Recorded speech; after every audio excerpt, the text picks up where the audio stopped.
Renting your own home to yourself sounds like the kind of thing your accountant would laugh at until they realize it's completely legal. We're talking about a strategy so counterintuitive that most high-income earners dismiss it before they even hear the full pitch.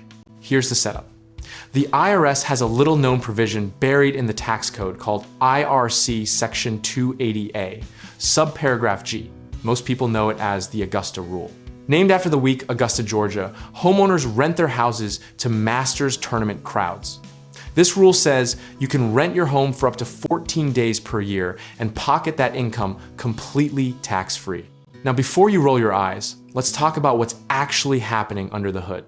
Your business pays your home a rental fee at fair market value for hosting meetings, board sessions, or corporate retreats.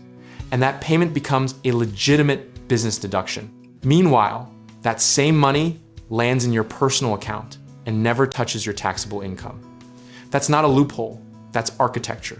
Think of it like a two-way tunnel. Money flows from your business as a deduction on one end and arrives at your personal finances as tax-free income on the other. The IRS literally built this tunnel and handed you the keys. Most people just never bother to open the door. The reason most high earners hesitate isn't the math, it's the mental image. Strangers in my home is the first thing people say. And look, we completely understand that reaction. But your business isn't a stranger, it's an entity you control. And that changes everything about how this works. The concern dissolves the moment you realize the structure is the solution. When your business is the tenant, there are no Airbnb guests, no security deposit negotiations, no awkward strangers rifling through your kitchen cabinets.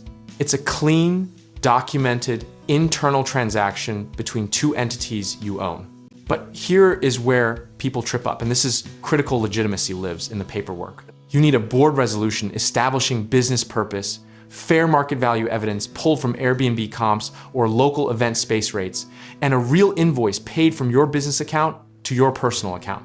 If you skip the documentation, you haven't run a tax strategy. You've just written yourself a check and hope nobody noticed. Treat this exactly like you would any arm's length transaction with a third party, because the IRS will. The stronger your paper trail, the more defensible your deduction, and the more confidently you can stand behind every dollar. Documentation isn't the boring part, it's the whole game. Historically, business owners who integrate their personal assets thoughtfully into their corporate structure tend to build more tax efficiency over time than those chasing one-time deductions.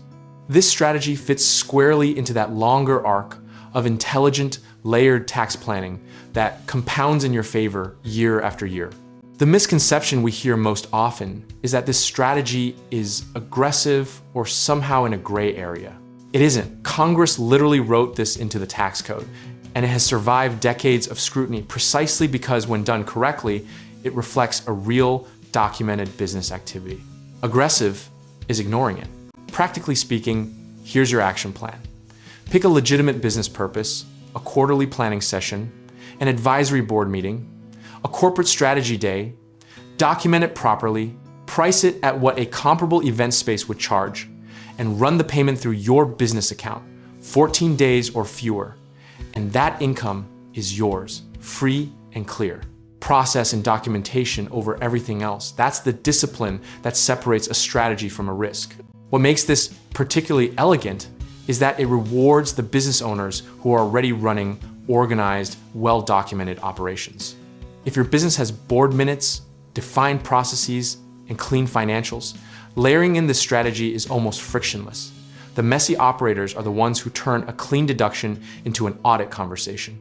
At the end of the day, this is a reminder that the tax code rewards those who understand it, not just those who earn the most.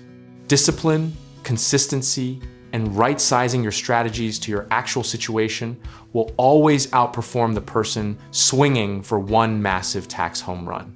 We're comfortable with whatever level of this strategy makes sense for your situation, even if that's simply knowing it exists for the future. Rational preparation beats reactive planning every single time.